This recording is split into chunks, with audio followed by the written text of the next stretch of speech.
and thanks for joining us today. I'm Carol Jenkins. The program is Black America.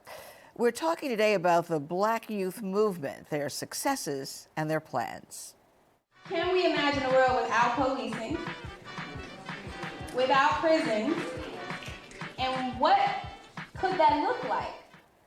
With us from Chicago, Charlene Carruthers, the National Director of Black Youth Project 100, an activist group of 18 to 35-year-olds working for justice and freedom for all Black people. And I'm so glad to have you here today. Thank you for having me. And I'm so glad that you're working for all of us, not just the youth. Yes, because absolutely. We need you out there. It's so funny. I was saying that as I started reading these reports of these actions in Chicago, and it said Charlene Carruthers, and I said, I know a Charlene Carruthers. I said, is that the same person? And of course it was. You used to be at the Women's Media Center, Yes. an organization that I had the pleasure of founding, Yes. and you were so terrific then. Little did I know that you would be leading thousands of people on marches in the streets of Chicago. I didn't know it either, Carol. Working at the Women's Media Center was and still remains to be an important experience for me and a part of my evolution in this work and understanding the power of women's voices for social change. Well, I'm so glad that you're carrying it on. Mm-hmm. We always start by asking the guests to talk about where you are in Black America. Where were you born? What did your parents do? And who the greatest influences were? South side of Chicago, right? Yes. So I grew up on the south side of Chicago, and some of my most vivid memories were in conversations with my parents about where we were in the world and what it meant to be who we were in the world. And so the neighborhood I grew up in until I was about 13 or 14 is the back of the yards neighborhood. And so essentially the back of the stockyards, the infamous stockyards in the city of Chicago. And we were the only Black family on my block. The neighborhood has evolved since the days of Saul Alinsky's organizing of Polish immigrants and Polish Americans to a neighborhood that's predominantly Mexican immigrant, Mexican American families. And so we were the only Black folks on my block. And so I was hyper aware on one end of being Black and also hyper aware of living in a community where folks ate different foods, spoke a different language, came from different places around the world. And so I carry that with me through the work that I do today. And now your dad did what? And your mom, I know, worked some low-paying jobs and was also influential in the work that you do. Absolutely. My parents were the first people to help me think about what power meant and the power that was held over Black folks in the city of Chicago. So I would best describe my family as working people, working class folk. I saw my father graduate from Chicago State University. He was an older adult student. My mom, I oftentimes think back, what do I know about the state and how do I think about it? And it was the times that I spent going to the public aid office with my mother and having to enter that building, walk up to a desk that was physically higher than all of the women in the room, have to check in, then meet with a caseworker who could determine whether or not we would receive support in order to eat the next month. And so that caseworker, more times than not, would talk down to my mother. Would speak to her as if she didn't understand what was going on. My mother is a very intelligent woman. She's raised 3 children and is now helping to raise my niece and is no stranger to understanding what she needs and what her family needed, right? And so I knew then that there was something that was wrong. I also remember my father telling me stories about how he would go to work and train mostly white men how to do their jobs better and how he would never be promoted.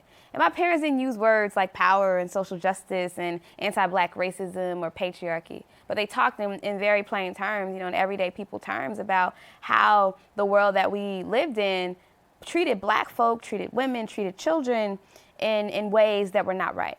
And for me, that signaled that I could do something about it, or that I had to do something about it. And the way you did it, you not only graduated from college in international relations, you have not only the south side of Chicago as a part of your focal point, but the world, and then went on to get a degree in social work. So, so tell me, was that from going to the public aid office, you determined that you were going to do it better? Oh, well, interestingly, my father spent 21 years in the Naval Reserves. And he would always tell us, you don't have to stay in Chicago. Go as far as you want. And so he would periodically travel to different countries around the world with the Navy. And my mother did traveling when she was a very young girl with her aunt. And so there was always this sense that the world was bigger. And then I was also in this program called the International Baccalaureate Program in high school, where our entire education was about the world outside of the United States of America. And so I sat in classes with people from Guatemala, Argentina, Colombia, Vietnam, all over the continent of Africa. And that was my education, right? And I attended a regular public school in Chicago. And so I carried that with me. When I got to college, I felt like I had to make a decision about the type of experience I wanted to have. So I was a first-year student at Illinois Wesleyan University, one of about 30 black students in a class of over 400 students. And so I had to make a decision, being a black girl from the south side of Chicago, where I was on work study. My parents could not afford to pay for me to go to school. And I decided to get involved with student activism. And it was my first year on campus that I had the opportunity to go study in South Africa. And it blew my little world up. South Africa? Yes. South Africa did? Yeah, I was 18. I'd never traveled out of the country. Right. And I got on a 17-hour flight. My parents were a little worried. I'm sure. But they since learned that sending their little girl. Yeah, far, far, far away, farther away than I'd ever been. Right. However, while being so far away from Chicago, there are so many similarities between Chicago and South Africa and its history of apartheid, and knowing that I was coming from the city of Chicago that remains a hyper-segregated city, and then going to a country that was just 10 years outside of the election of Nelson Mandela at that time, and learning about the context of how did white supremacy show up in South Africa, even given that the majority of the population is black and was black at that time. And so, yeah. Yeah, so that has influenced your work. Now, tell us a little bit about BYP 100. So, it started on the heels, tragically, of the Trayvon Martin shooting and the acquittal of George Zimmerman. And you've described it as saying that you were agitated into existence, this organization. Absolutely. BYP 100 was agitated into existence because we all have choices to make. And in that moment, after we learned, we were all gathered together right outside of Chicago in a circle, in a large circle. We had the projection screen down, and we watched the announcement of a verdict and heard and learned that George Zimmerman was found not guilty in the killing of Trayvon Martin.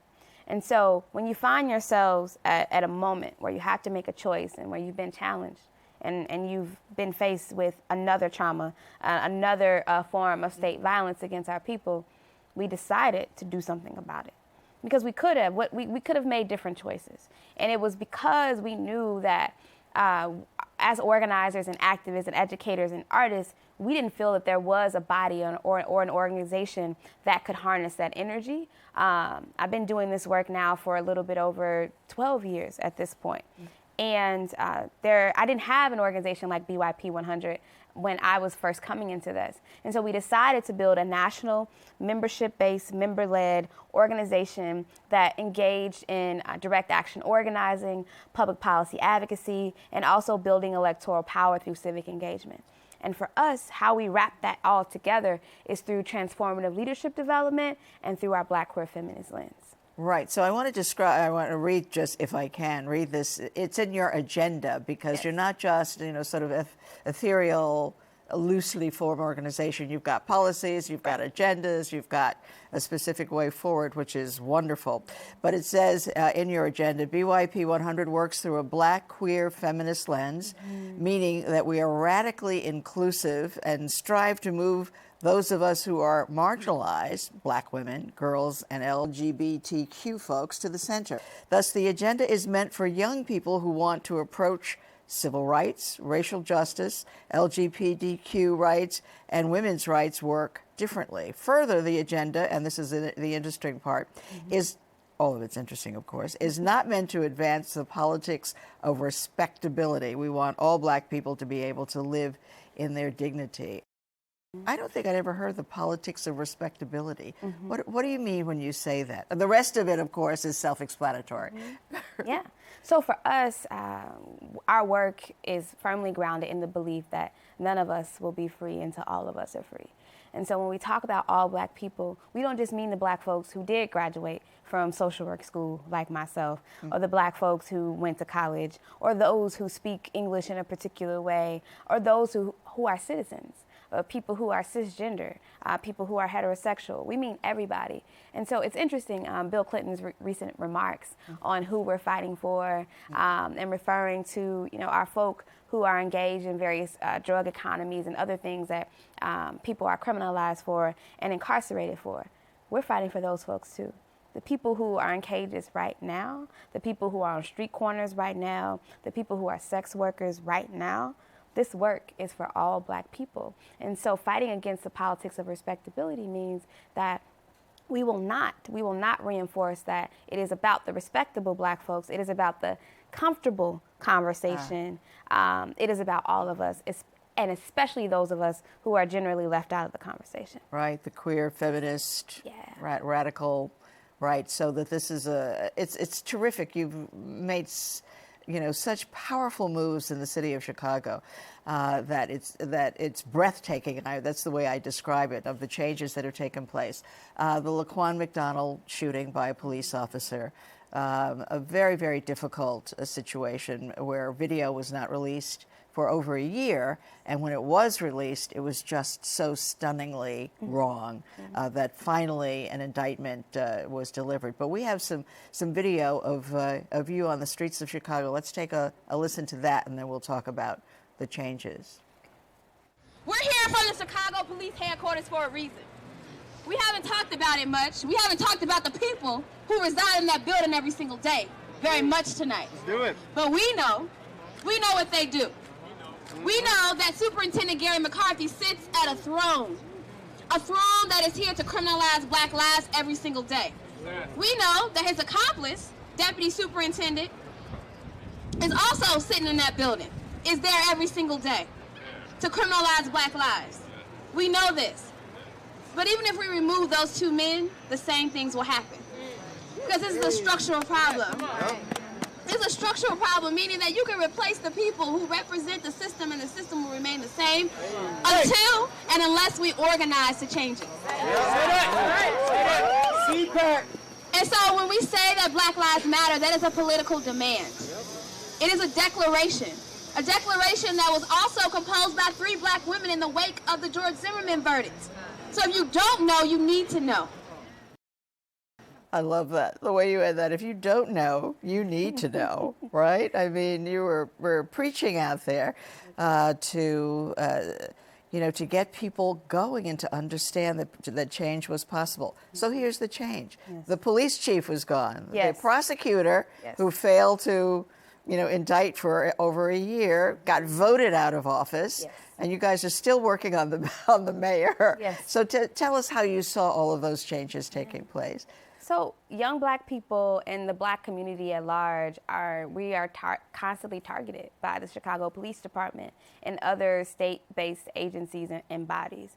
And for us, when we think about how we enter this work and where we go, we think we have to look at who holds the power and who holds the ability to change those systems, and not just for the sake of reform or putting Band-Aids on it, but how do we actually completely shift the power that people hold? And so for us, we've been organizing in Chicago for the past several years, targeting the Chicago Police Department, because they take up about 40% of the public service budget in the city of Chicago. And that amounts to about $4 million a day. And we have this— A day? A day, yeah. Wow, okay. Yeah. So, all right, okay. And so imagine what we could do with that money. Right. Imagine what could happen if we have this basic idea that if we were to divest from policing and invest in the things that actually keep our communities safe, we could radically transform the city of Chicago. And if that were to happen, which is happening all over the country actually, we just had a victory in New Orleans from our New Orleans chapter. passed an initiative to not increase the funding for the police department. And so we know this is possible. And so we then cut the issue and say, hey, who are the people who can do these things? And so one, that's Mayor Rahm Emanuel, absolutely, as the person who has a lot of control over the budget. That's also the Cook County State's Attorney's Office. And of course, it is the police superintendent. And so we have story after story, Rekia Boyd, who was shot and killed by police officer Dante Servin, Laquan McDonald, who we just talked about, who was shot 16 times, executed in the street. Story after story after story. And we know that as a young black person walking down the street in the city of Chicago, particularly if you are a poor young black person, right, or living in a community that has experienced years, decades of divestment, you are at danger of losing your life at the hands of a police officer. And if it's not at the hands of a police officer, of some other self-appointed vigilante that's supported by the government. Now, I want to go to some of the specifics of your agenda, because, as I say, the reason that I'm so pleased with the way you're working is that you're getting victories on the streets by protests, and you're also getting victories in the voting booth, yes. Which is really important, I think, because so often we hear that people are abdicating their voting rights because they don't think that system works at all. But in the Chicago case and in the Cleveland case, yes. where the Tamir Rice prosecutor was also voted out of office, we see that politics can work. Absolutely. Voting can work. Okay, so a part of your agenda. Increased community oversight of law enforcement. So what that looks like for us, we look at a scan of this country and who has the ability to hold police departments accountable. Right now, they're charged with holding themselves accountable. So be it the city of Chicago, be it the Bay Area, be it even places like St. Louis, where they've had to fight to change that, what we're calling for are independent civilian accountability review boards. In Chicago, there's a set of policies called CPAC, the Community Police Accountability Council, that folks are advancing. In other cities, we've seen in New Jersey with Mayor Baraka, where there's actually been a shift in actually having an independent review board, an independent body that can subpoena, that can hire and fire folk. And that's what we're looking for to happen, not just in Chicago, but across the country. Across the country.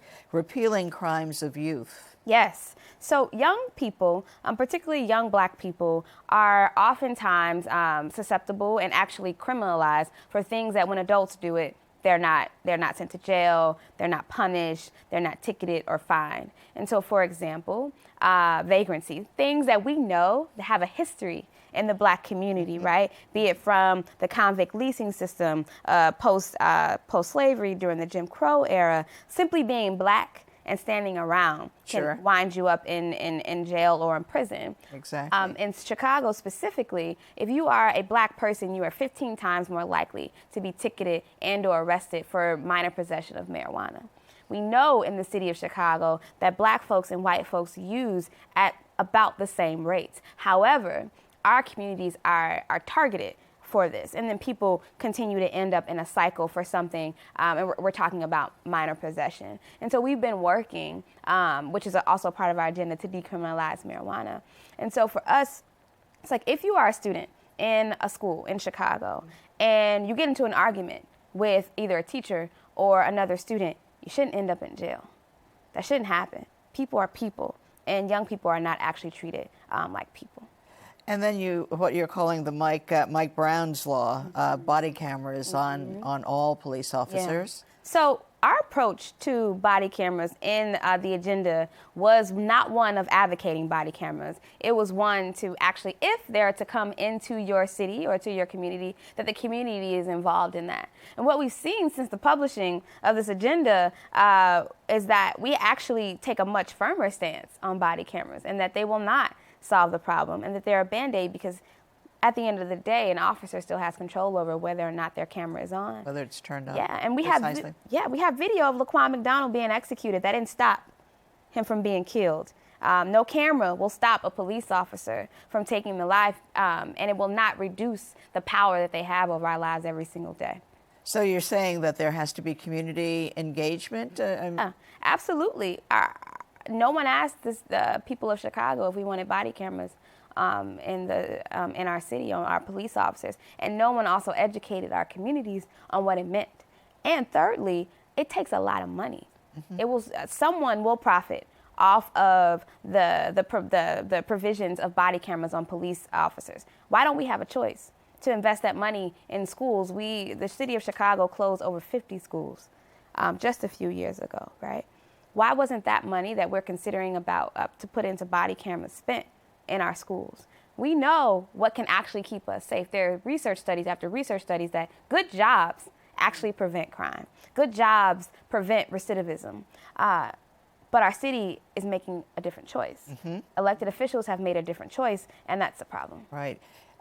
Involvement of the Federal Department of Justice. Yes. It's so interesting that in Ferguson, when the Department of Justice went in there and discovered how important ticketing Black people was to the budget of the city, it was so shocking. Even though we know these things go on, but it said the city would collapse if they stopped giving tickets to Black people in Ferguson. We've learned so much since we developed the agenda to keep us safe. We've learned a lot, and we've even evolved on a number of our positions. And so we've most recently, just in February, released our economic justice platform, which is called the Agenda to Build Black Futures. And in that, we actually call to take the profit out of punishment. And so Ferguson operated and ran. It was the wheel was churned by criminalizing Black people. The first time I was ever pulled over and ticketed and harassed violently by a police officer was in North County, St. Louis. And so the court that Black folks go to when they get those tickets, I've been to that court. And had to deal with a very violent police officer who was later fired. And he was a Black police officer. So this idea that Black police officers engage any better with Black folks and Black communities, it's a myth. And it has been shown over and over again that simply sharing a race with someone is not enough. As Zora Neale Hurston said, all my skin folk are not my kinfolk. And so I've seen that personally, and we see that throughout our communities. And so we have to take the profit out of punishment. Cities should not be able to operate off of punishing people. Corporations should not be able to profit off of punishing people either. Right, and you want militarization of the police department, Yes. Of which we also saw in Ferguson more Absolutely. than anywhere else. So when you suddenly looked and said, where do they get all of that war machine stuff from? And that's what the young Black people who took to the streets were up against.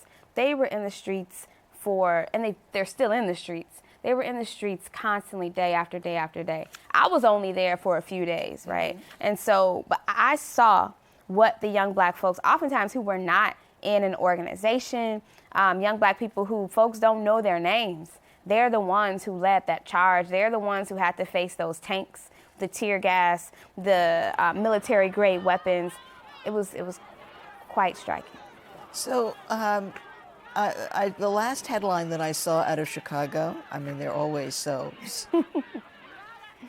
earth-shaking, but was that the mayor's office, the police department, had been spying on on groups like yours, and in fact on yours. Talk a little bit about that and what you were not surprised to hear that. No, I was not surprised. So BYP 100 stands in a legacy of Black radical organizing. We're not new. Like, this isn't new. Be it the Black Panther Party, be it the Black feminists and Black LGBTQ folks, be it Marsha P. Johnson right here in New York City. We stand in a legacy of folks who have taken action against the police. And so that means that we also stand in a legacy of the police and the state response to our work. So be it COINTELPRO on the federal level, or we know the history of the Chicago Police Department with the Black Panther Party. So we're no strangers. Black people engaged in movements of resistance are no strangers to surveillance. And so for us, what's been important is to create a culture where we're not up against each other, like internally in our movement space, but we're very clear about who's targeting us and who's surveilling us. And so that's the type of culture that we're trying to build. And so we're hyper aware of the surveillance. And as Black people, no matter if you're an activist or not, our communities are surveilled by the police department and various government agencies, be it the welfare caseworker or be it the police officer driving around the neighborhood constantly. We are constantly under surveillance. Are you optimistic that you have one more goal in Chicago of many, but there has been the stated goal of removing Rahm Emanuel from the mayor's office. Do you feel that that is a possibility? I absolutely believe that it's a possibility for us to remove Mayor Rahm Emanuel from office in Chicago. And I believe it's possible because what we saw with the voting out, Kim Foxx didn't just win by a small margin. She had a large margin over Anita Alvarez in the Democratic primary. And that was largely in part due to young black folks who were hitting the streets, who made this a national issue. We nationalized it. And many organizations that were involved in doing the organizing work who saw, like after months of BYP 100, organizations like Fearless Leading by the Youth, We Charge Genocide, Black Lives Matter Chicago, Assata's Daughters, folks did so much work and agitated even other groups into getting into this fight and making a very clear racial justice issue. And so, yes, we can do it again. Well, I want you to know how proud I am of you because, for people who've been waiting for action for, it's really quite something, quite fulfilling to see. The last question, yes. We always ask our guests to finish the sentence, the power, the strength of Black America lies in. How would you finish that? It lies in the fact that since the very first moment that an African was enslaved and brought into the bowels of a slave ship, brought over here to the Americas, our people have resisted at every single turn. Our people have resisted and we have created, and our imaginations have always been vibrant and brilliant. That has never died and it won't ever die. And that is where it is. That's the power. That's the power. And our belief in collective organizing and that we are a collective and that we do not live in this neoliberal state of rugged individualism. But I am because you are, right? And we are because we are. Fantastic. Thank you so much, Charlene Carruthers, for being with us today on Black America. And thanks so much to you all for joining us. We will see you the next time. Thank you for having me. You were great. Thank you.